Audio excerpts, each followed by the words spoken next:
Hey there, Words in Action LLC friends and family. Welcome back to our YouTube channel. This is where Coach Najwa Yasmeen works with individuals, professionals who are unfulfilled to create the lives they want through coaching and book-based learning opportunities.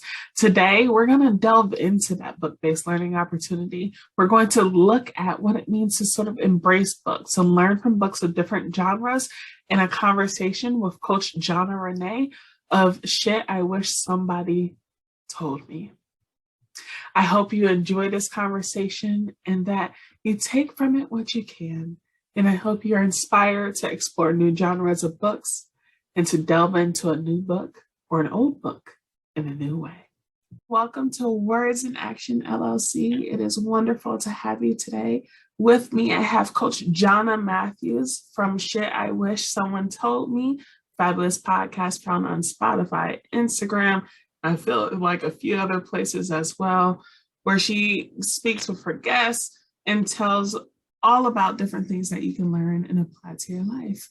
Jana, might you be able to share more about what you do?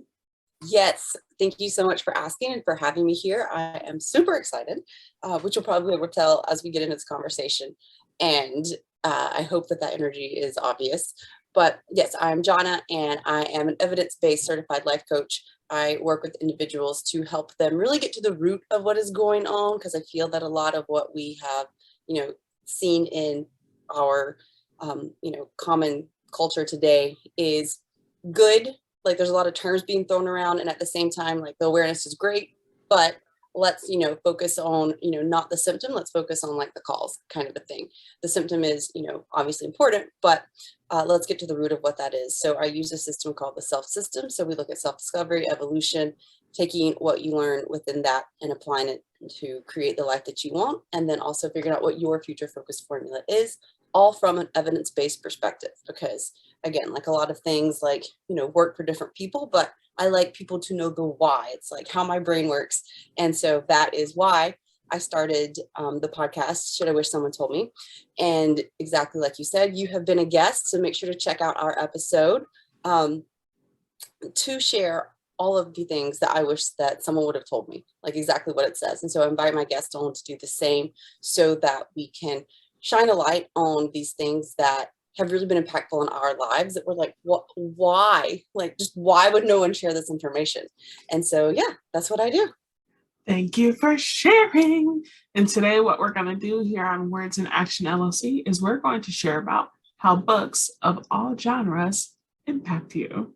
We're going to share about our experiences, and also we hope you feel encouraged to explore books from genres you may not be as comfortable with. So in order to dive in, what do different books of genres offer us? That's our first question. What do books of different genres offer us? So I love that you approach like life from this perspective, and the books are such an important part of it, because I think that for me, what I have found books do is they enable you to put yourself in the position to experience different feelings that you might not be comfortable experiencing on your own.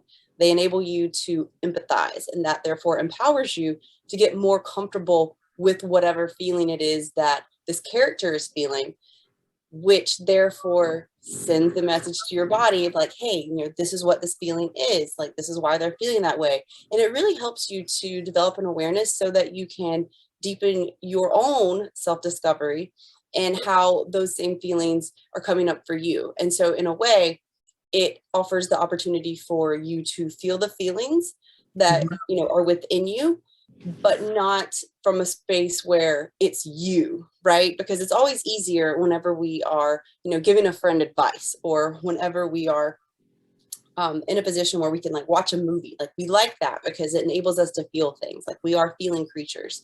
And so I think that books, really empower us to do that from a safe space. I completely hear you on that, as you were sharing about how it allows you to sort of process those feelings in a way and experience those feelings without necessarily like parsing through what's going on in your life.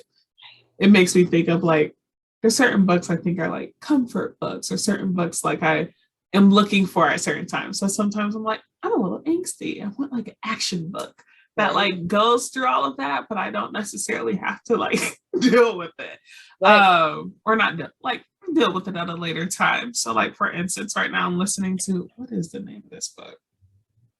Lord, a Dream So Dark, A Blade So Black. It's a series by L.L. McKinney. Mm-hmm. She like, it's an action series where it's like a version of Alice in Wonderland. And she's sort of like dealing with loss, discovering what's happening, and you're able to go through these emotions with her while she's also discovering like what's happening with me, what do I want out of life. And it's so necessary. I think it also brings up how books allow us to see things from various perspectives. And so it's someone, it might have a very different experience than ourselves. And so what does it look like to hear their point of view for that experience? What does it look like to read about different major events from different people's thoughts and processes? So whether it's like the Dear America series for young kids, and it's like they get to sort of see different historical events through like a different, like a kid lens, or you get older and you read a memoir about somebody who was actually there. And it's like, what does all of that look like? And how are we able to see it through someone else's eyes, rather than just through, I mean, our history books are helpful too.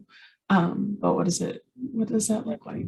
I think, and I love that perspective, that exactly what you said, like we are storytellers, right? Like it's how like we've evolved, it's how we've learned like as a human species. And while we can read about the history and like the facts and all of that is great, it's not the same as getting someone's, like you said, perspective and point of view about their story. And whenever you were speaking, I was like, yeah, that's so true, because we are able to feel for them and empathize, like to use the word that I was like referring to earlier, whenever I was like, it empowers you to feel for the character. It also empowers you to feel for like real people and their lived experience. And I think that that's a really cool thing, because that, like you said, just like helps us to be more compassionate. I think helps us to understand like, wow, like, you know, we are the same. And I mean, obviously everyone has unique differences, but you know, that there are similarities and a connection there. And one of the other things that came up as you were speaking is that whenever we read about other people's stories, like you can hear the facts, like you can know the things and be like, oh, well, you know, I think a certain way about that. Like, that's really sad. That's really like cool or whatever, like, you know, you might be reading. But whenever you hear about one person's personal account, it's a completely different thing, because it's, you know, it's overwhelming whenever we are learning about like this statistic, and that's not really personal. But whenever you hear about Sam's experience, let's say, like you're invested, because you're like, I get it. Like, I get how Sam feels. And that's different from just saying, you know, like X% of people, even if Sam is part of that, you know, percentage. And what that looks like. Yes, I completely agree with that. It's also, it's bringing up other books for me. I'm just going to be dropping all sorts of books. But it makes me think of, even when I was listening to Roxane Gay's Hunger, and the experiences she's had like coming into her own as a writer. It's like, yes, I've heard different authors like say generally like, you know, sometimes it's hard, just write, there's a roadblock, etc. You move forward. But hearing her personal experiences and her experiences going through school as a fat Black woman, what does that look like? And I'm like, oh, I get this. I identify, I understand what you're saying. And to hear that, and it's like, okay, that is a completely different experience, and that sits with me in a completely different way than say like, when I'm listening to someone else's experience as their profession and being who they want to be in life, and what that looks like. Yeah. Which relates back to Maslow's hierarchy of needs. We all need to experience love and belonging before we can experience self-esteem and self-actualization. And part of experiencing that love and belonging is feeling seen, known, and heard for who we are and validated in our experiences. And that means connecting with those and that have experiences similar to ours, and knowing that, yeah, like you said, like someone else's experience, like, yeah, I might like consciously, like, it makes sense, like I get it. But whenever you can see yourself within the story, it's a completely different impact. Mm-hmm. It is a completely different impact. And I think it's funny. There's also research that's come out, and I'll have to put the link into the info box for us, but that most readers are found to be way more empathetic because of how they identify and they relate to the stories of others and what that looks like, whether it's a real person or a fictional person. And I read that and I was like, that makes sense though. That makes so much sense, because, and this is something, you know, oftentimes we're like, well, the book was better than the movie, because we are creating part of that story. Like the book leaves a lot to your imagination. And so it's cool because when you're reading a book, you like, yeah, you might get to, you know, the book might describe like what the character looks like or, you know, acts like, but you're creating a completely different person from what like I would be creating, for example. And I think that's one of the really cool parts about books, is that, you know, they really help to exercise your brain in that way, because you get to make it what you want. We're all just looking at life from our own lens, and books are a really cool opportunity for you to kind of like flex that muscle, if you will, so that you can, yeah, create that character to be like what you want them to be, which is oftentimes a reflection of who you want yourself to be. Or who, you know, you aren't necessarily so proud of that, like you might be, but like something you're projecting, usually you're projecting something that is in your life onto like the characters. And yeah, I think that that's just like a cool thing, Because in that projection, you're sort of trying to identify with them and see what's similar. I think that's what drives us to take these quizzes. Which character are you? yeah. And you're just saying we sort of innately do that as we're reading, which Yeah. makes sense. And thinking of just like exercising our brain, I think generally reading is just going to help us to sort of keep our brain moving and grooving and processing information and sort of doing those sort of flexing and stretching and challenging us to see different things. And I think that helps us with growth. It helps Alzheimer's patients and just folks who've had traumatic brain injury. So it's super necessary. Problem solving, like inspiration, you know, like whenever we see like certain people in these books succeeding, then it inspires us to, you know, activating your reticular activating system. Like, how can I start to, you know, do more things? And it's not something that's necessarily a conscious practice in that sense. Like, I think that it's more subconscious. It's just because like we become so invested, like we get into these books a lot of times and we want to share what's happening. And so it's like a byproduct that we then start to have like all these other, like you were saying, like the brain, like improvements and growth and like creating new neural pathways and practicing your imagination and getting creative. And so like, yeah, it's just really interesting. Question: how do you pull all of this from the different books you read? The exercising, the mind, the empathy, the empathizing with the character's mess. How do you pull all of that from the books you read? So good question. I typically read a lot of nonfiction. So mine are very much like research, like this is how to do that. This is why, like, you know, evidence-based. Like I like to know the whys.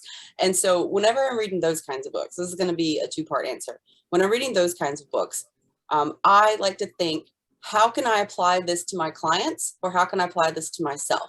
Because I think one of the problems in, you know, this day and age we have so much information available, like at our literal fingertips, like at our literal fingertips. And while that's amazing, we don't actually implement it often, right? Like we're in an age of information gathering, not information implementation. And so whenever I'm reading these evidence-based, like these research books, these nonfiction things, then I'm thinking about how can I take what I'm learning and apply it either, like I said, to my own life or to my clients. And so what oftentimes happens is I'll be reading and I'll be like, oh, this would be like something that I should share with like this client. This should be something I should share with this client. This is something that I should do, right? Because as a coach, like, it's not just like, you should do this. It's very much like, well, I should do this too. And then I can deepen my knowledge and understanding of it so that I can, help someone else with it. So that's how I approach those books.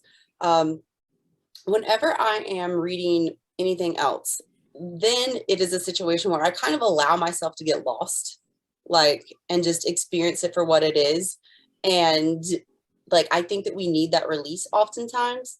And so I think it's not a conscious practice, but it is in the sense that I'm very mindfully reading this just for the sheer pleasure of it. And whatever happens, happens. And that therefore enables me to empathize and just be and like really put myself in the shoes of the characters that I'm reading about. And so not trying to make it something is what seems to work for me. One of the books that we had spoken about and that I read, The Alchemist, I think a lot of people have read that. And great book. If you haven't read it, check it out. But in that book, it was something someone suggested to me, and I went into it like no expectations. And as I'm like reading about the story, and I don't want to give, anything away, but it's basically this guy like goes on this journey to find himself and realizes, I might start crying, like thinking about it, realizes that like only to find that like it was at home, like it was within, like, it was where he came from, what he was looking for. And so someone suggested to me about the time that I was like about to move back to where I came from. And so it like really just like put me in a place where I went through that book so fast. Like I got sucked in, and it was cool because I think that, again, like I just allowed myself, I had no expectations. I'm like, we're just going to read this and see how it goes.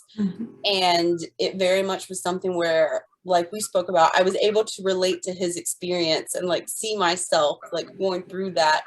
And that's one of the things we talked about, and I don't want to like jump ahead, but you can read a book at one point in time and then get something out of it, and read it later and get something completely different out of it. And so you're going to get what you need from that book, like at the time, based on like where you're at in your life. And so I think that for me, that was a long answer to your question, that I just allowed myself to experience that. I either consciously, mindfully think, kind of like a research, if I'm reading things that are like, this is, how to do something, or this is like evidence that you need. Or if it's something that I'm reading for fun, then, which I think those books are fun, but if it's something that I'm reading otherwise, then I just allow myself to experience like whatever may come up. And I think that, that enables me to like feel whatever comes for the characters that I'm reading about.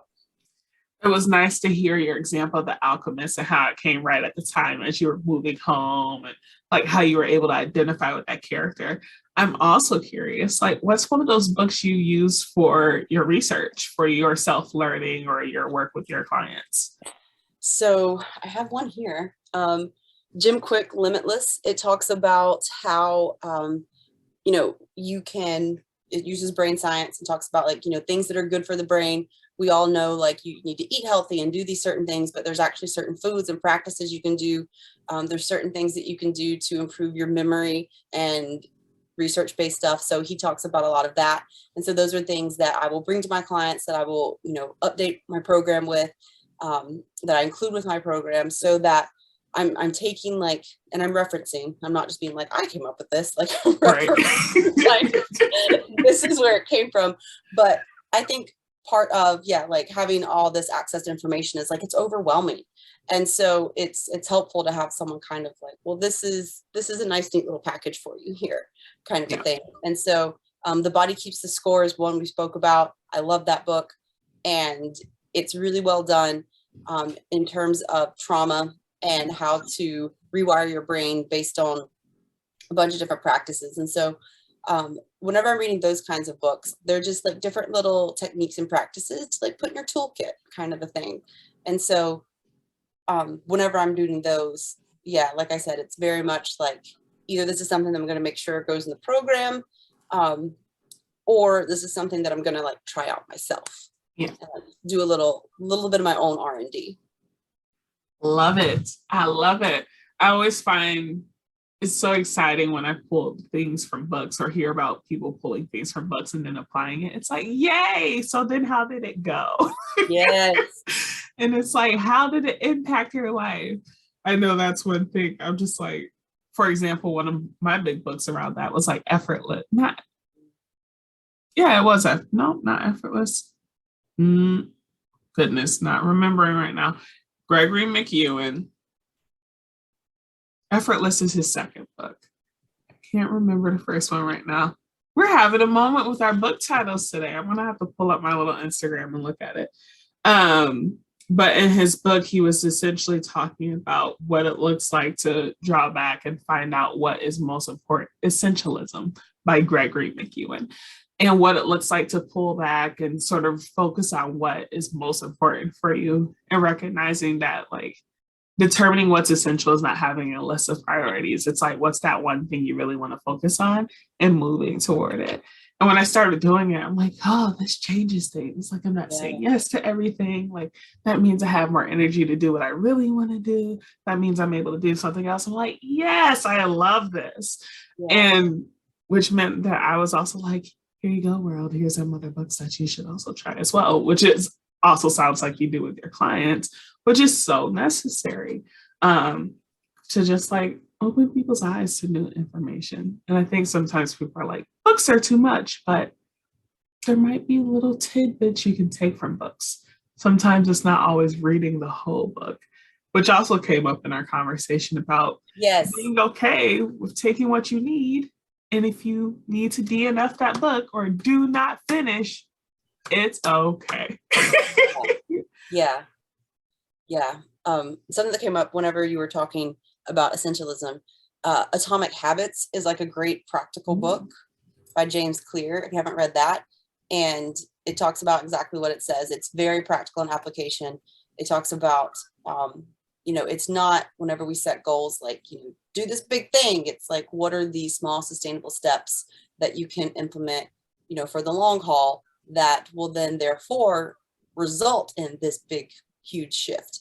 And so that was something that it was interesting because it's something that I had been like doing with my clients, like practicing. And then he like articulated it in a way that I was like, oh, that's what I've been doing. Same thing with the angry therapist, John Kim, when he was speaking one time about the power of curiosity. I was like, oh, that's what happened whenever I, started to go into my own journey of self-discovery. Like I realized what I could do. And then I was like, well, what else can I do? Kind of a thing. And so it's cool how, like different books are oftentimes, yes, they teach us things, of course, and they enable us to empathize. And also sometimes it's like, oh, well, I've been doing that. Like what?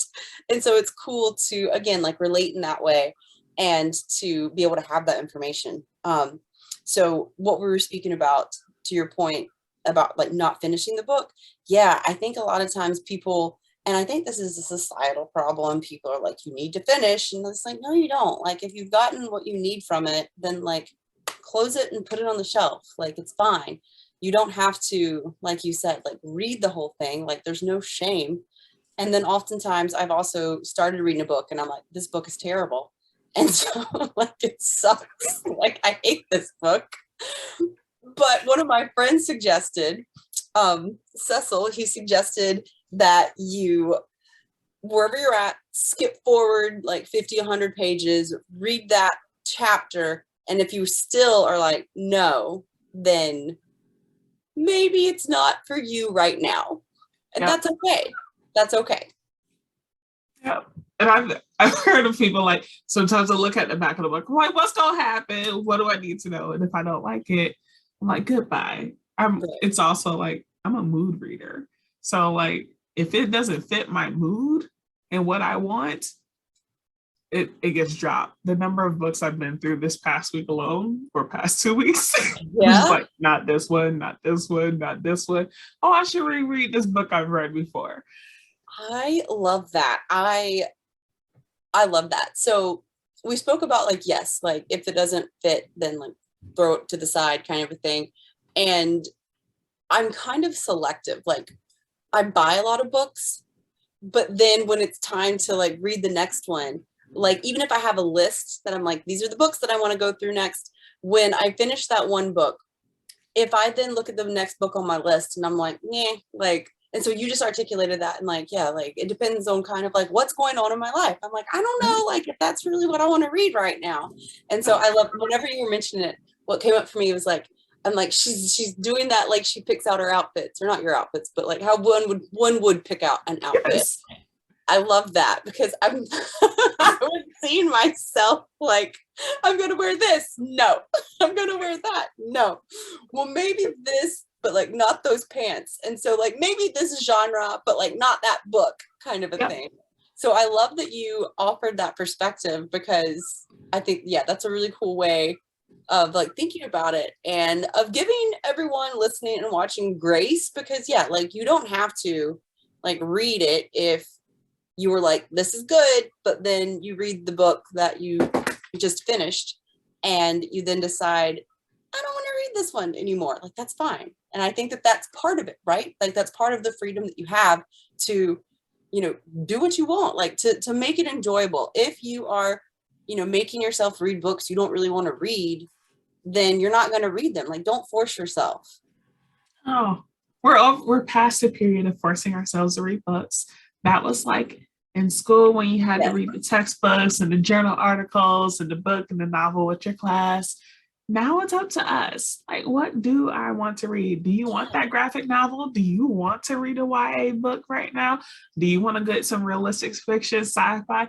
Do you want that nonfiction book? Do you want that memoir? Do you want that informational text? You choose. And sometimes it's that you're reading several at a time. And there's nothing wrong with that too. Yeah. So, okay, here's a question for you because yeah, I love what you just shared. And I think that was part of it for me with school. Like I wasn't into it. But whenever I got out, I was like, ooh, Malcolm Gladwell, like this is so cool. Like learning about like the like psychology of how like people interact in like social settings. And so with that being said, and like you said, you know, you can read different things at once. How do you consciously choose? So 2 questions. Do you consciously choose, you know, which books you're going to kind of like put together? Like, I'm going to read a nonfiction, I'm going to read a fiction. Like, is there a method to it? Or is it more based on mood? I feel like I might know the answer to that one based on what you just said. But then second question, how do you do it? Like, how do you keep up with it? Like, inquiring minds want to know. I've done it. I don't think I was successful. So I would like to hear you share with us, if you would, please. So there's a mixture of things that I do.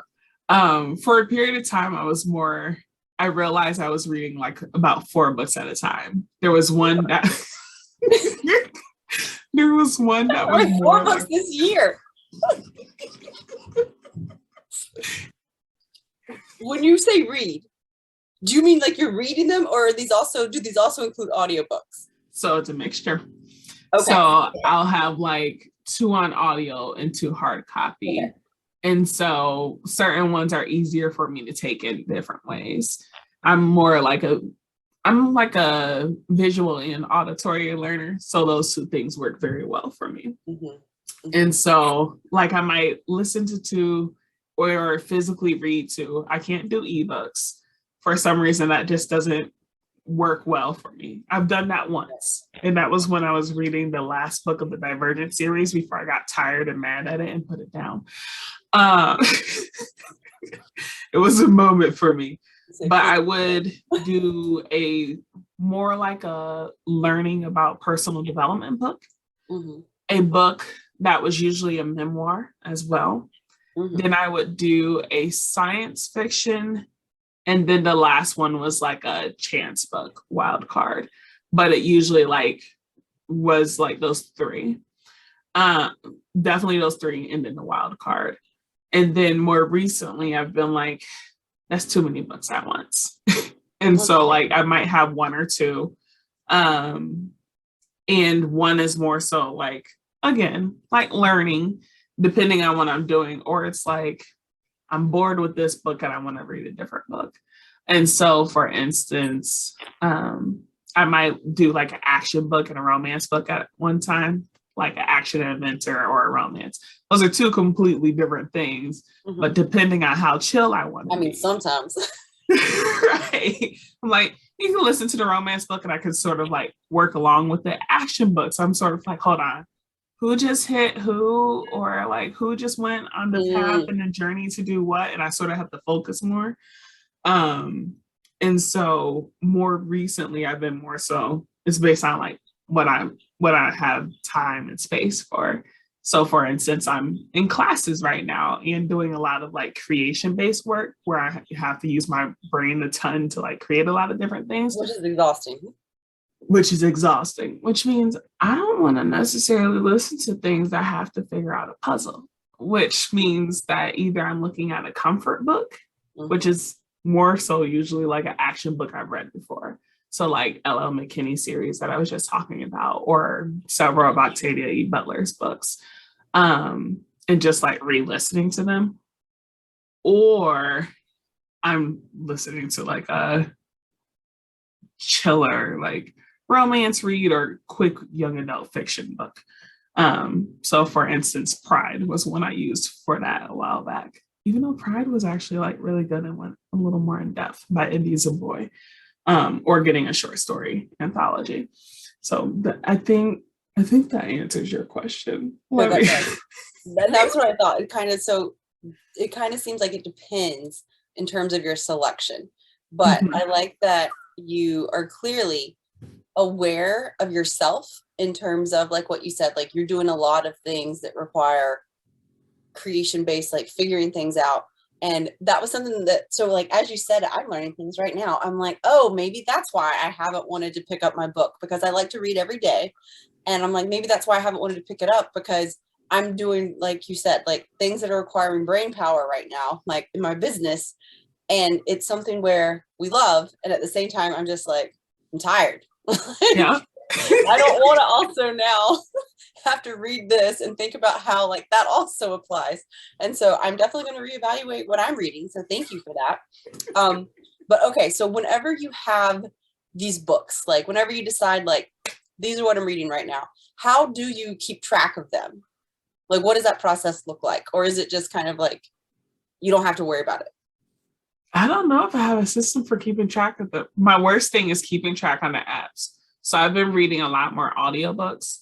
I have a tendency to do a lot of things at once. So if I'm listening to an audiobook, either I'm driving, I'm coloring, I'm actually doing work, which probably isn't good for the brain power piece, or I'm cooking or cleaning, I'm doing something.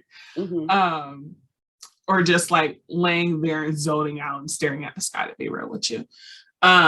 So keeping track on the apps is actually something that's been coming up. I was like, I have 5 different audiobook apps on my phone.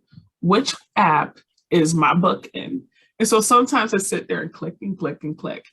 That's part of the reason why sometimes if I'm reading like 2 or 4, I have to have some that are hardcover, because instead of trying to search through the app and like press play and start and figuring out where I am, I can easily just go to my bedside, pull my book, or go to my car, grab my book, open it up and read it. So that's part of the way. I do also keep track of how many I'm reading, which is a new thing. A lot of people have asked me in the past, like, how many books do you read in a year? I'm like, I don't know these things. And not counting the ones there's some I even didn't count last year, but I like read about 50 or something. And I was just like, okay. I was like, what if I track it on my Instagram this year? So on my not words in action Instagram, on my at the Textual Journey Instagram, I am tracking all of the books that I've read. So how many were you at this year so far, as of the recording of this? So April 27th, how many are you at? Recording of this, I have read 19 new books and 4 rereads. Oh, no, 5 rereads. I finished 1 reread yesterday at evening. Okay. So, okay, I have more questions. So number one, well, okay, I'll say the comment first, because I might forget it. So I love that you brought up that you can reread things, because I think sometimes, again, in this like, age of productivity and you finish what you start, it's something where it's like, well, I don't want to waste my time reading something I've already read before. And like I mentioned in, speaking about The Alchemist when it came up, you're going to take different things from it at different times of reading it. So I mentioned Body Keeps the Score earlier. And it's interesting because here, I'll show you an example really quick. So like, Jana likes the little tabs. Yes. Don't judge me. So tabs are fun. I have a little tab. The colors mean things. So yeah. So I love color coding. Sorry. Go for it. I appreciate your acceptance because I'm like, the colors mean things. So when I read The Body Keeps the Score the first time, and I brought up the tabs because the things that I tabbed the first time were not the things that stuck out to me the second time. And as I'm reading, I'm like, why did you not, like, how could you not tab this? Like, how could you not, like, this is such an important part. But also when I thought about when the first time was that I read it, it had been a year or 2 ago. And so I'm like, well, obviously, like, my education has developed, and so it makes sense. So I love what you said about the reread, because I'm like, yeah, there are some books that, like you said, are just comforting. Like, you like them, like, you know what to expect. It's like watching like your favorite movie. And I love that. And so, yeah, for me, like The Body Keeps the Score, I'm like, it's such a good book to me. Yeah, it's something that, like, I'll probably read it again at some point. Maybe, I mean, it doesn't have to be like I'm going to read this every spring, but it could be. It very much could be. And so, yeah, I'm definitely probably going to read that one again. I'm looking around because I'm like, where did I even put it? I think it's over there. That one's got a lot of tabs. It's probably that one. So, what is something that stood out to you the first time you read The Body Keeps Score and the most recent time? Ooh, okay. That's a great question.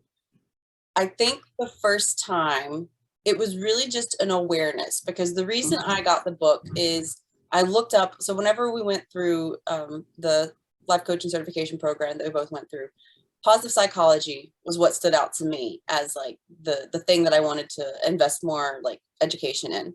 And so when I was looking for positive psychology books, that came up. But it's a trauma book that talks about how like positive psychology can, impact and have like evidence-based, have positive effects on those who have experienced trauma. And so I think the awareness of what's possible was what stood out to me the first time as being like, whoa, like, why don't more people know this?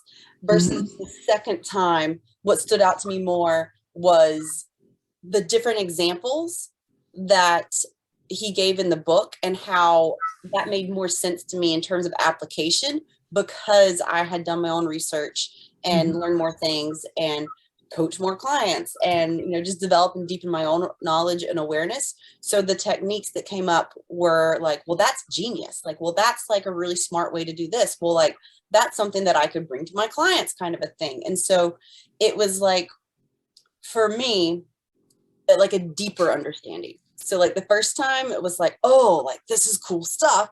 The second time it was like much deeper in the sense that I was able to recognize like the little examples and but like the different research studies and things that he was doing from like a new level of awareness. And so, yeah, that wasn't like specific examples, but that was like. It sounds like breadth versus depth. And yes. Deeper. Yes. Right. I could have just said that. Oh no. You're fine. I was sitting there thinking about it, and then another question, it's also something we started talking about before.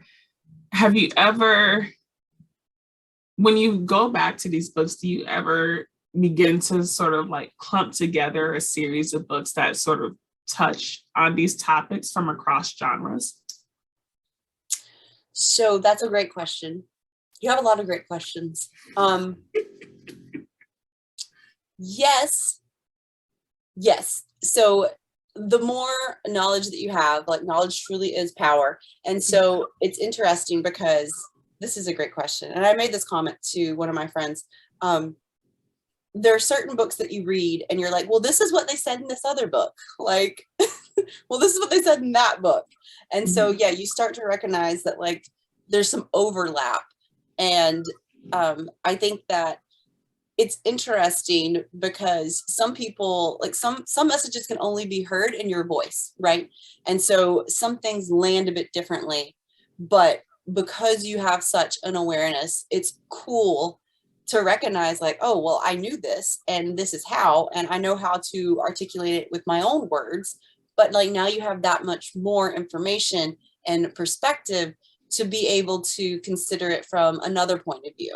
And I think that I think that does two things. So whenever our current views or point of views are challenged or presented with like new information, it either A, challenges us. That's number one. I'm like, two things. Number A, it challenges us to consider that point of view, and we might shift ours based on that. Or it B, number two, empowers us to be more steadfast in what we already believed. And so again, therefore, just either way, that much more asserting who you are as a person and like your own self-discovery and looking at the evolution of it. And so, yeah, I think that that's like a really cool thing. Did that answer your question? To an extent, I think when I was here, I actually really liked what you were just saying about how it sort of can challenge you to either like change your perspective or to keep your perspective. Yeah. And how, as you're continuing to read, you're going to see these threads across these books. It makes me think of when I shared about Essentialism by Greg McEwen earlier. I had read that just after I read Boundaries, and I was like, oh, like this is like directly basically speaking about the same thing from a different way. And I was just like, maybe this is something like life is telling me about. And then recently, like, not recently, last year, I read Just As I Am, Cicely Tyson's memoir. Literally, part of what her book is talking about is her setting boundaries and figuring out what she wants to do in her life. I was like, okay. And before that, I read Black Enough, which is a short story anthology edited by Ibby Zaboy, where a whole bunch of Black teenagers are determining, this is what I want in my life. This is what I don't want in my life. This is how I make sure I have what I want. And I'm just like, look at how all of these different streams flow together. And it's like, it challenged me to sort of sit there and like, okay, if I'm feeling and hearing and seeing the stream across all of these books, what is a challenge that I need to take on? Or how do I challenge myself to grow more in these different things? And what does that look like? And I think it's so necessary to see that. And this is like, to be honest, I'm talking like a series of years. What was that, from like when I was teaching to like now? That's about 6 years, y'all. But to recognize that continuous stream and how it relates to things. And then if you want to tie in another text, this is a song, but like You Can't Stop Me by Andy Mineo, or like other songs, or Level Up by Sierra. It's like, oh, these all sort of go together. And it's just recognizing that. And so that's what, when you were sharing about that, I was like, oh, these all come into play. I love that share. And I think that, yeah, that speaks to your self-awareness and evolution. And like what you said, and like what we spoke about earlier, I think both of us touched on looking at things from our own lens and our own perspective. And so like, if this is what you are picking up on and what you are noticing, you are at the place where you have the self-awareness to know, like, maybe I should spend some time focusing on this. And I think that that's like part of the magic of, mindfulness, right? And like just allowing yourself to read the books that you feel inclined to when you're in the mood, and also to, take time to consider like what they're all telling you. So this is one of the questions that I had earlier, or well, it kind of like weaves into it. So two questions. So one is, do you consciously take time after you read to kind of like sit and process and think about like what you've read? I do, actually. Oh. I And so I know the answer to that, but I actually, so for a period of time on my, or I still do it. It depends on like how strongly I feel about a book. I will sit after I read a book and I will just sit with as much time as I need to process that book and then share like what I got from it and like how I think it can impact others and also like warnings about content like that people need to be aware of. There are some books I walked into. I was like, if I would have known this, I wouldn't have read that book. I was like, okay. Yeah. And so for me, I sit there and sometimes it might take 2 days to process. Like I was processing this book while I read it and I didn't like it. So like one to watch was one I was not too keen on. That was a shorter processing time. I wrote about it. And then there was another one where I just sat there and I think for a couple of weeks, I was like, wow. And I take this from that book and this from that book. Wow, what are the lessons in that? And I just sort of sit with it for a while because I'm like, before I can talk about it with anybody else, I sort of need to like process it for myself. You look like you're resonating with that. Do you also take time to process? Well, I was resonating with the fact that before you talk about with someone else, you need to sit with it for yourself. I think that that is beautiful and genius and so self-aware and something that we need to do not only with books, but with like our emotions and like, you know, our opinions and all of these things. Because I think part of what happens today, yes, like I mentioned, community is important, love and belong. We need that. And at the same time, I think that we are oftentimes putting too much emphasis on the opinions of others. And so therefore that sways our own. And so before you know it, you know, 5 years, 10 years, however many years, you know, old you are, I mean, well, down the road, but like, you know, whatever age you are, you recognize finally, wait a minute, I don't know if these thoughts and opinions are my own. Like, I think that like some of them maybe, but I've kind of just been going along with like everybody else is thinking. And so I think that the practice of, you know, doing that with books is a really cool thing. And so, yeah, that was when I was like, yes. Do I take time to process them?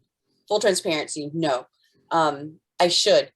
And what you said, and this is what they talked about in the book that I have here, there's stuff sitting on it, I would show you, but Jim Quick's Limitless. So that's how you actually retain information and improve your memory and start to like exercise your brain is before you read, you think about what you had just like what you learned last time you read in that book.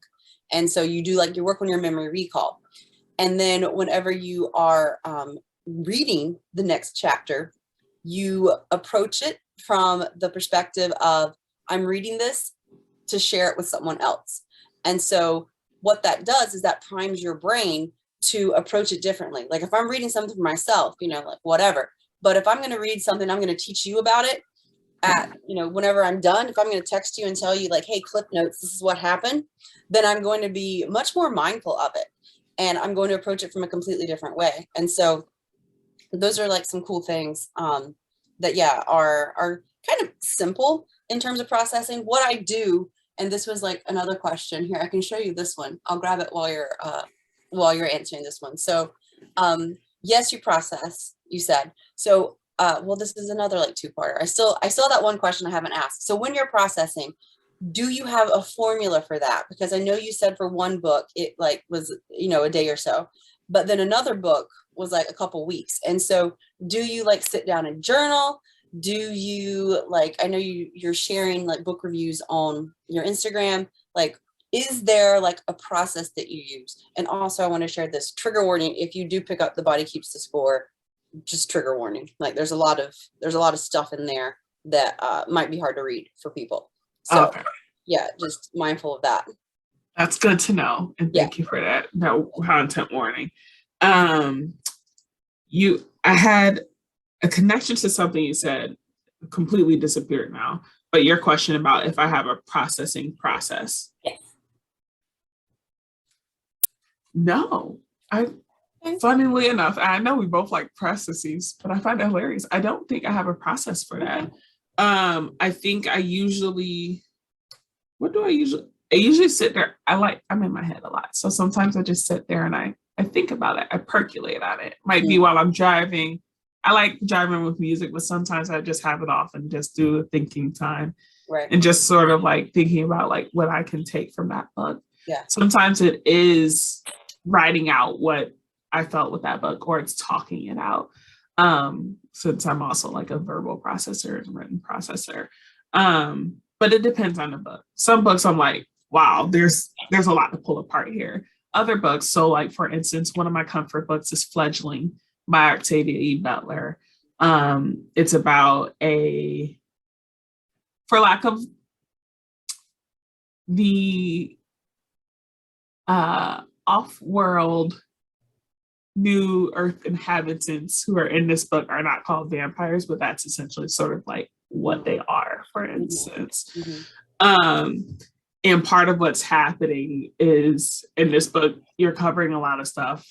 She's lost her memory. You're seeing what's happening as it's coming back, and she's like coming back to her community. But like the first time I read it, I was just like, okay. The second time I read it, I was like, wow, let's look at like how she's like relationships with those around her. Another time I'm like, what does it look like for her to like go forward and reconnect with herself? Another time I'm like, let's really look at the isms in this book and how they're showing up. Another time I was like, well, let's look at how she's combating this. Okay, full disclosure, I've read this book a number of times. And so each time I was sort of looking at it in different sort of ways. But to your point, you were sharing about in Limitless, you were saying like approaching the book in different ways of how to read it. That's part of what I do when I'm like creating different courses.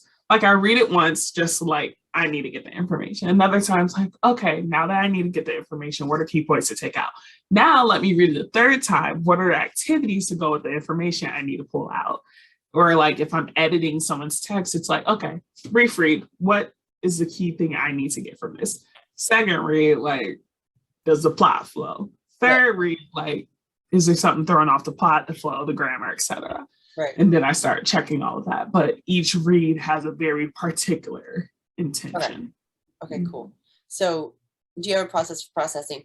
That answered what the question was that I've had for a minute. And that was just like, you know, you clearly read a lot and you remember a lot from them. And so just, was there a process for that? And you kind of answered that just now.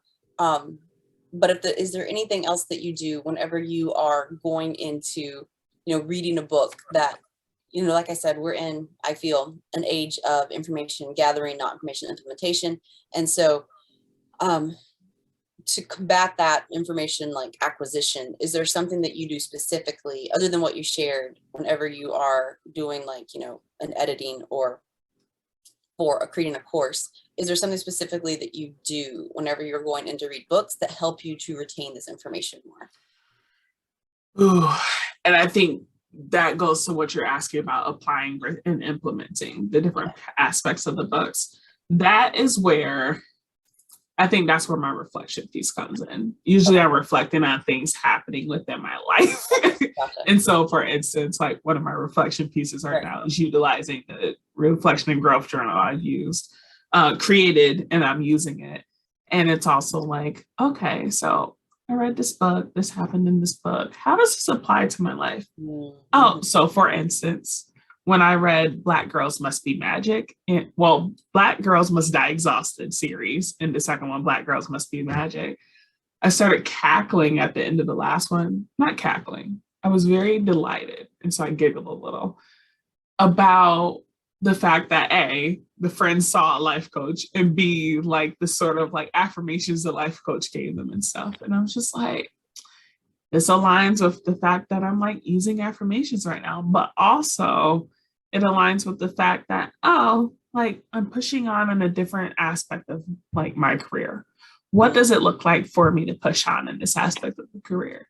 And so I guess to your question, it's more so after I read these books, I ask myself a big question of how does this relate to X part of my life? And how can this support my forward movements to be able to help me propel forward? I think if I'm going to read something and just let it sit and let it be stagnant, that's not going to work well. Right. And I think that actually comes from some of my upbringing and how my mother sort of raised us and how we engage with text. And it's like, so you read this text. What does this text mean? How does this text apply to your life? How do you like take a lesson from it and move forward? Like when I was growing up, Aesop's fables were a thing. Aesop's fables are stories, and there's different folk tales and everything. I remember that. Like a Nazi the spider, right? And she's like, so what's the lesson? And how do you apply it to your life? I love that reflection. Like, yeah, how does this apply to you right now? And yeah, like what can you, like, what are action steps and what can you do about it? Mm-hmm. I love that. So my, like, here's more tabs. So, oh, wow. So no judgment. So this is something that I do to help me. And I don't know if this helps anyone, but if so, you're more than welcome to also adopt this. So I just take like a blank piece of like printer paper. And as I'm reading anything, I start like, you know, chapter 1, whatever. And anything that I am like, oh, this is cool, instead of putting a tab on it, because yeah, like I love my tabs, obviously.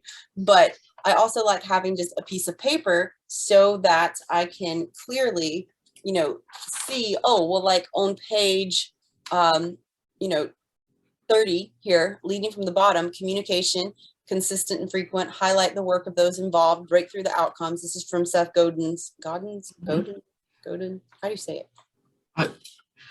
I don't know. Look it up. Godin, it looks like. Godin. Okay, Seth Godin from Tribes.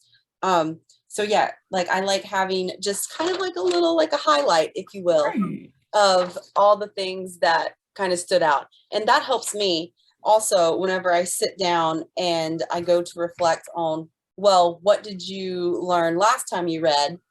Oh, right. You learned about, you know, the fear aspect. And then what am I going to focus on, like you said, this time when I pick it up, when I start reading, you know, like envisioning myself teaching it to you, like teaching whatever I learn in this next chapter to you, right, so that I can approach it from a different stance. And yeah, again, just making note of the page and like the main concept, and then any like key takeaways. Like on page 55, I just have discomfort written down. But on page 59, I have a quote. So yeah, it's something that, yeah, it's, I feel helpful for me, because again, when you think about it in terms of like studying, like there's science that shows like when you write something down, like that physical act is different, exactly, than like typing it or just telling yourself like, oh, I'm going to remember this. Like, no, you won't. Like, I mean, maybe, I'm not saying no, you won't, but like, it's harder to remember.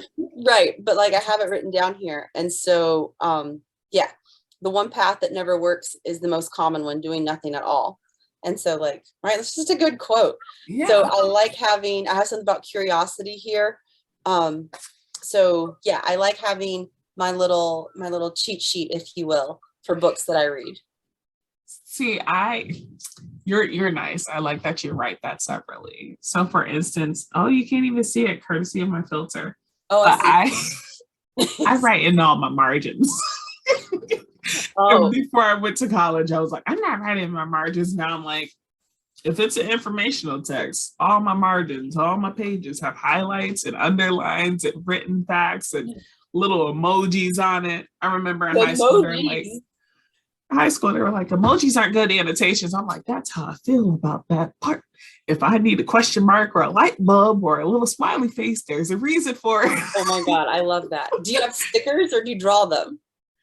I usually draw them, and I'll quickly draw them, and I might even write a reflection sometimes. So I get the writing down piece. And if it's like an audiobook, okay, fair thing. The audiobook apps that don't have the note-taking portions irk me. Mm-hmm. I enjoy Audible for that one reason, but usually like I'm on Scribd and I'm like, there's like, you can't really note take. But when you can note take, you can share, type out what that key point is. And so that's part of like how I do that note taking in that one.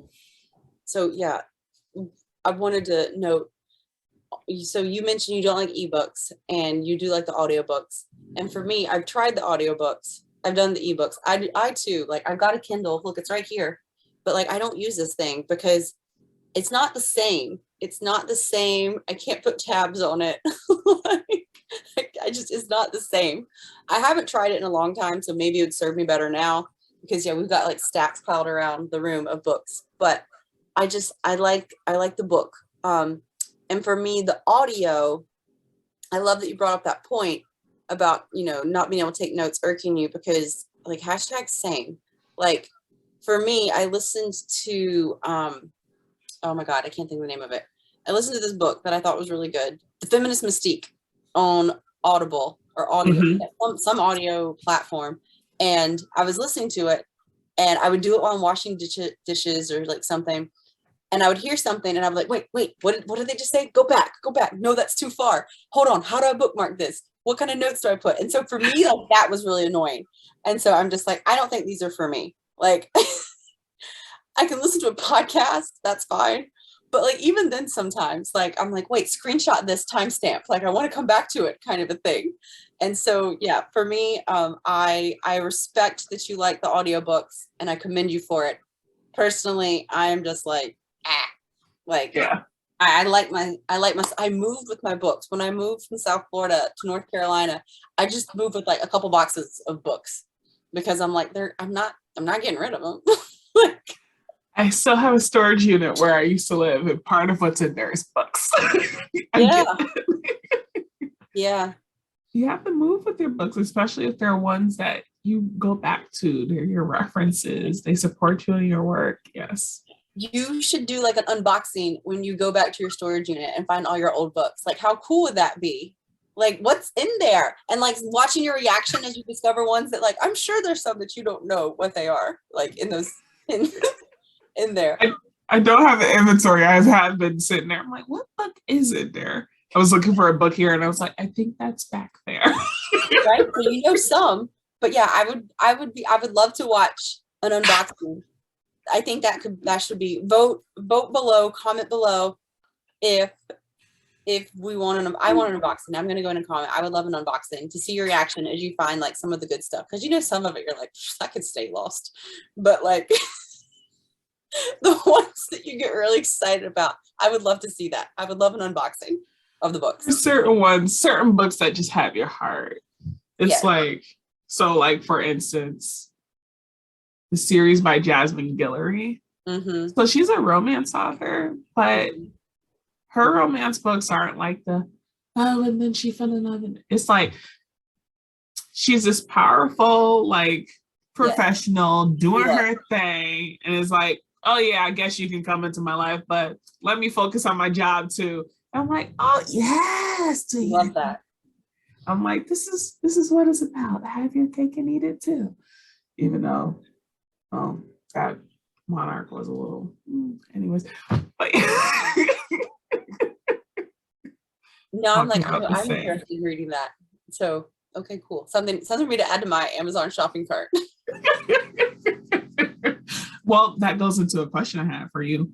What are some of the books on your current TBR? To be read, is that what that means? To be read, is that what that means? Yes. I'm so proud of myself. Okay. What are some? Okay. So here, let's see. Engagement Magic is one of them because I put them up here in a list. I'm looking. Sex at Dawn is one that talks about like, so that's kind of more of a fun one, but it's also about like the psychology of like, you know, how we relate to others. What was the name of her one book? Something about like, there's another book about that. I'll send it to you if anyone's interested, but it talks about like the science of pretty, basically. And like how, like babies identify with like, they stare longer at certain photos, and the photos are people who more adults say are, you know, attractive. Isn't that fascinating? Interesting. Yeah. And so, and it has nothing to do with what their parents look like. So it's not that like they think that might be what their parent, like, you know, that might be their parent. Isn't that fascinating? Interesting. Yeah. What is the name of that? It might be over here. Oh, Survival of the Prettiest. It is over here. Okay. That's the name of that one. The Body Keeps the Scores, of course, there. Mindset by Carol Dweck is a really good one. That's not on the upcoming list, but on the upcoming list, another one is I'm really into Joe Dispenza right now. I love him. He's like Who's Joe Dispenza? Joe Dispenza. He's a scientist. He talks a lot about how your emotions like impact your feelings, but he does these retreats where like they measure like your brain. And so it's like it's kind of it's the science of like law of attraction kind of. Okay. So it's a lot of like he focuses on meditation and like changing your state. So it's really cool. So the next book by him, I just finished reading Becoming Supernatural, and the next book is Evolve Your Brain and then The Placebo Effect. And then I also want to read You Are the Universe by Deepak Chopra. Okay. I'm into a lot of like spiritual books now. I'm currently reading The 7 Habits of Highly Effective People, just because I've never read it. Like, why have I never read that? Yeah, for a while. Yeah. Yeah. It's good. I mean, I'm enjoying it, but yeah, it's one of those like I've literally had it for years, and I was like, why have you not read this? And so that's what I'm currently reading. Where is it? It's over here somewhere. But yeah, that's the current read. So I've got apparently some like I like to read like whenever like Brene Brown, like whenever she came out with like I wanted to read all of her books in order. I don't know why. Like we said, you don't have to, but yeah, I like reading because I think one of the cool parts about reading in order of how the author wrote them is you also get to see their evolution and like how their thoughts have changed and stuff like that. And so I think that that's really cool. So that's what I'm doing. Actually, that's not what I did with Joe Dispenza. I was kind of like, well, I just want to read this one. So I did skip around with that, but now I'm going back and reading like his first one. That's next on the list if my mood doesn't change. But yeah, so it seems I'm reading a lot about emotions and like the brain science. And so based on our conversation today, I'm gonna spend some time. I'm gonna spend some time sitting with myself and considering like what does that say about what's going on in my life and what action steps do I need to take. So thank you for that. Of course. Oh, go ahead. Go for it. I was like, what is on your TBR list? I was like, let me not mess this up. You are fine. I was sitting there thinking about, I'm like, oh, I asked her. And I'm like, that means I have to answer. We don't have to. It's a quite a list. So Tracy Dion, who wrote Legendborn, is coming out with the second book in the series. And it's a YA sci-fi fantasy novel that I really enjoyed. And it's about having your own agency. And so like one of my words for the year is agency. So there's that one. There is By the Book by Jasmine Guillory, which is like part of the Immense B series, I guess. I just like all of her books. So I have officially read all of them. I was like, you mentioned her. You like her. I love her. I also was like, she lives in the Bay Area, also went to Stanford. I was like, we can have it. Black woman author. I was like, I love this.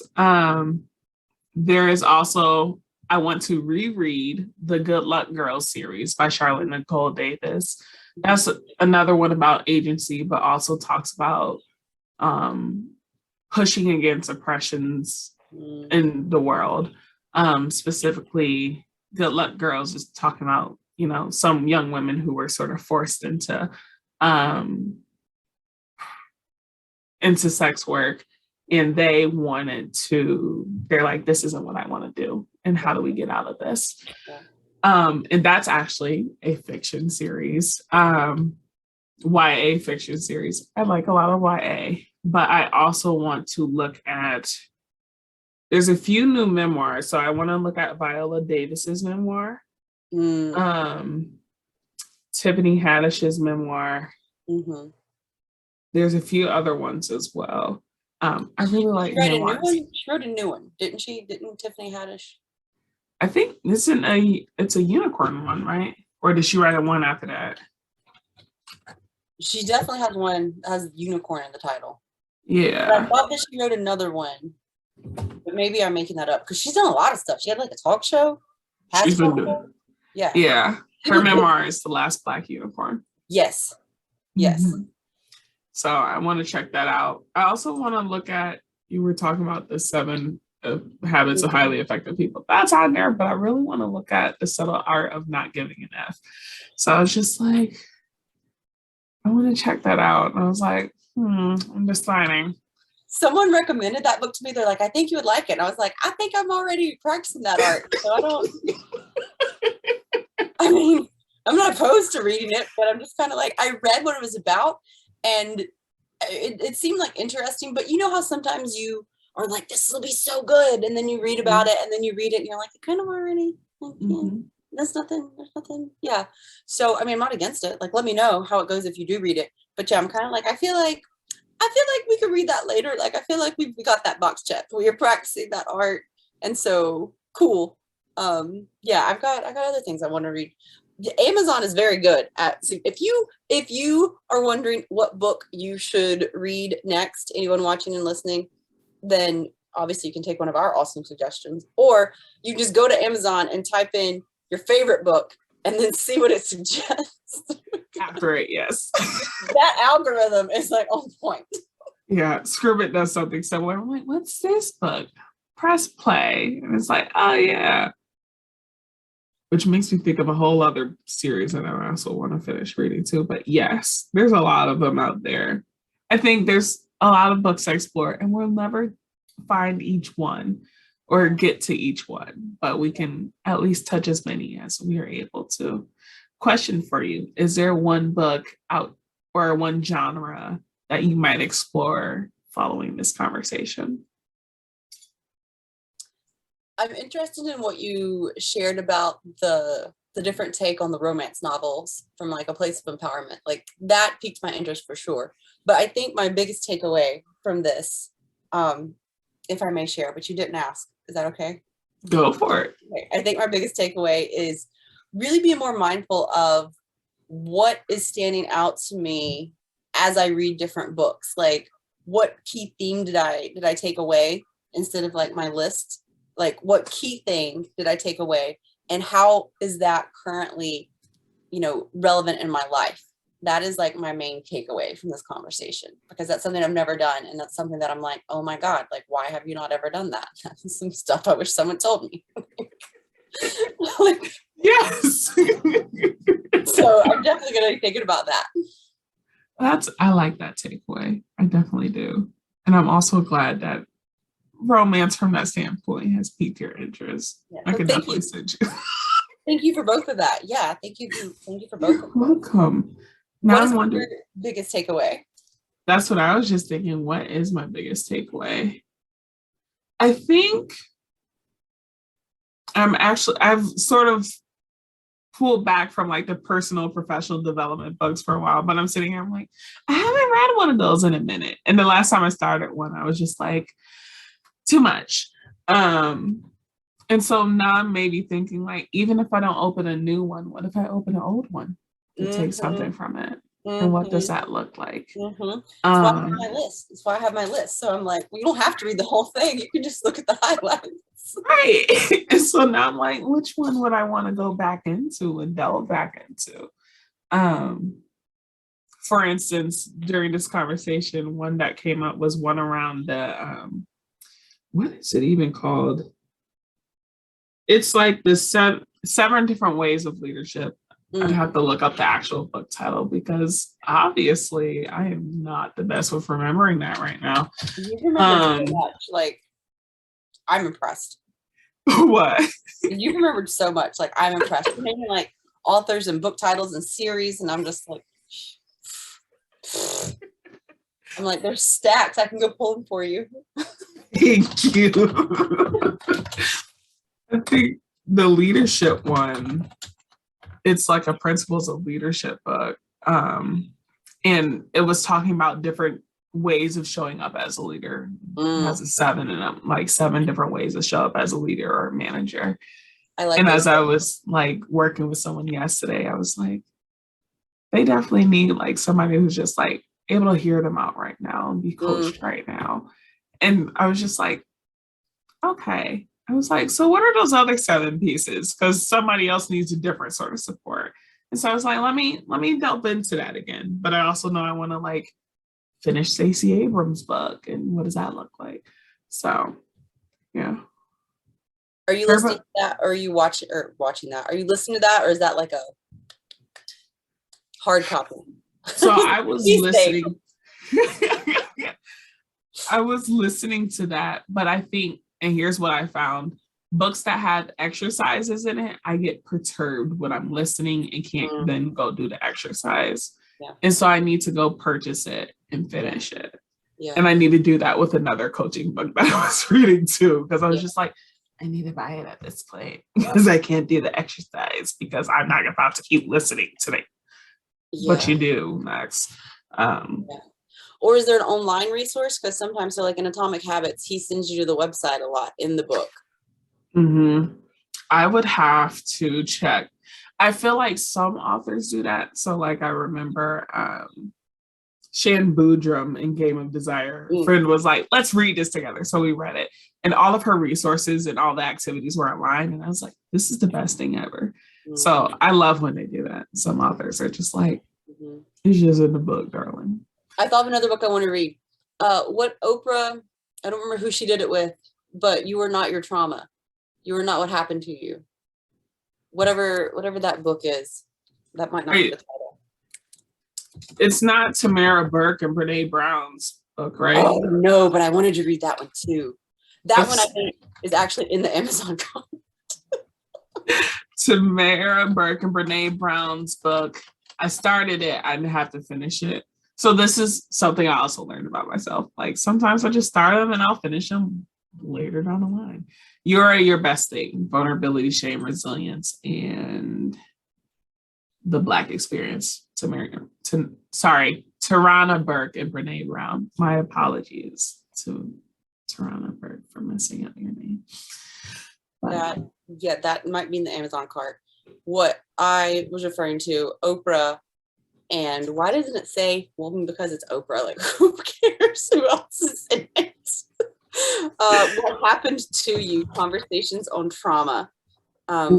Bruce Perry. Yeah, no offense, Bruce, but I mean Oprah. Bruce D. Perry and Oprah MD. Oprah Winfrey. Okay. What happened to you? I really like those. Oh, trauma. Yeah, I guess so. Well, someone told me about this book a while ago. And so I clearly have not read it. But look, up here suggested is The Body Keeps the Score. They all go together. I'm looking at it, and so I'm reading it. So Conversations on Trauma, Resilience, and Healing. I don't know. Oprah's an amazing interviewer.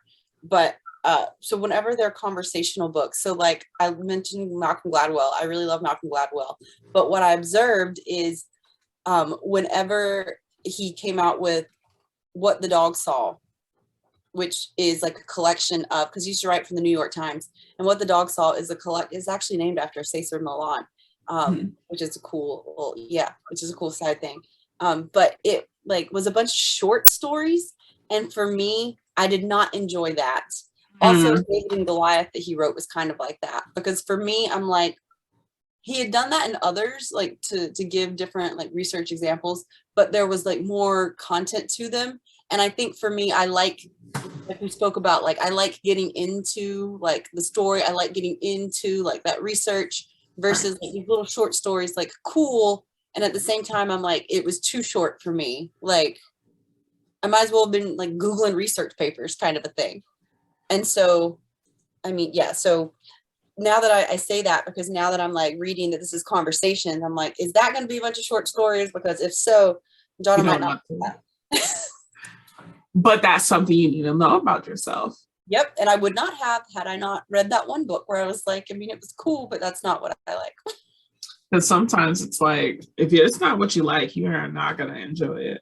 Exactly. Look, I stumbled upon my love of short stories, but I also found like essays. I will try to read essays. But like, there's a point in time where I'm just like, I can't read this essay. I'm like, I'd rather hear you speak it and let's move on. And so I get that. as we're winding down, and you were talking about like books around trauma, and I was like, oh, I know a whole bunch of authors and academics who talk about trauma. So I was starting to look up some of those books. I was like, but I'll just have to send them to you later. Yeah. So if you saw me looking to the side, I was like looking up Bettina Love or Dr. Bettina Love, Dr. Yolanda Seeley Ruiz, and Dr. Venus Evans Winters, all of whom I know from ABIN, which is an organization I work with. And I'm just like, oh, they do a lot around that. Yeah, send like, my way. I'll send their info your way. As we're coming to the close, I hope that people were able to like, hey, take away like that the way that books of different genres can impact us, right?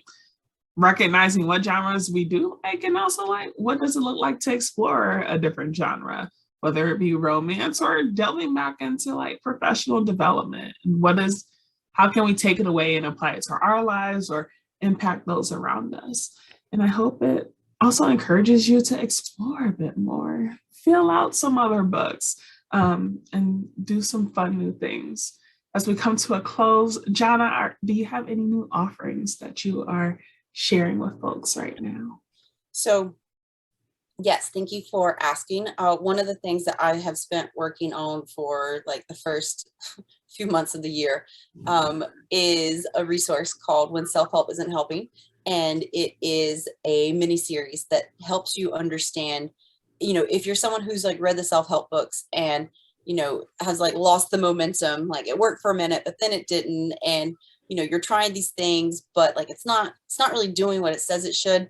Then from an evidence-based perspective, I have created this training mini series that explains why and what to do instead. And so if anyone is interested in that, it is free. You can go to whenselfhelpisn'thelping.com and you can learn more about it and get access to it from there. And so, yeah, that's what I have. And that is my gift to anyone that would like to take it, because I think that this is something that, like I said, like when we try these things and they work for a while and then, they suddenly don't, it's something that we can internalize as like, well, what's wrong with me? Like it worked for these people, and it can be really frustrating. And like we spoke earlier, there's so much information, it can be overwhelming. And so I wanted to create something that really simplified everything. And again, from like an evidence-based perspective, explains to you, like, this is how your brain works. Like, this is why this is happening. And so that's exactly what that does. And so I'm really proud of it. And so I would love for anyone watching or listening to check that out. Yay. And how might they be able to follow you on the interwebs? I am on Instagram at Hey Johnna Renée. So HEY Johnna JOHNNA Renee RENEE. And I spend a lot of time there posting about exactly what we've spoken about in terms of self-discovery, evolution, and how to take that knowledge to apply it to your own life and figure out what works for you to keep you motivated. So you can find information there. Every Friday, we are live for Should I Wish Someone Told Me, where I'm with a different guest. This Friday, well, actually, it doesn't matter because I don't know when it's going to come out, but by the time you watch this, but will probably already be out, is a conversation I'm going to be having with Shannon, who is a counselor, and we're going to be talking about the cost of not feeling your feelings. Yeah.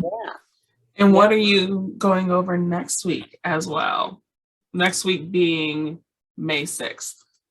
So I am going to be doing an interview style with Lauren, who is from Lumia, the coaching certification program, and she also therapist. And what she is going to be speaking about, we're going to be talking about the Indigenous experience, because as an Indigenous woman, how that has like impacted her identity. And so we're also going to be touching on what her experience was like in a professional setting and how she didn't have any representation being an Indigenous woman who was a therapist, and what that experience was like for her, and also touching on some of the things that aren't always spoken about or that we don't like to speak about in terms of like the treatment of Indigenous women and that kind of thing.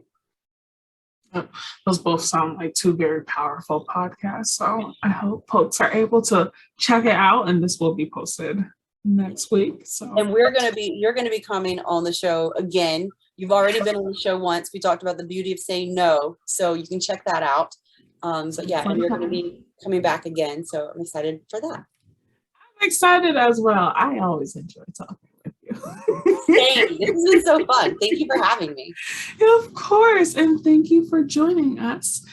Interested in working with me, Coach Najwa Yasmeen, please feel free to email me at najwa@wordsaction.com, and I will be delighted to get back to you. Please feel free to explore my website, www.wordsaction.com. I hope to see you there. Bye.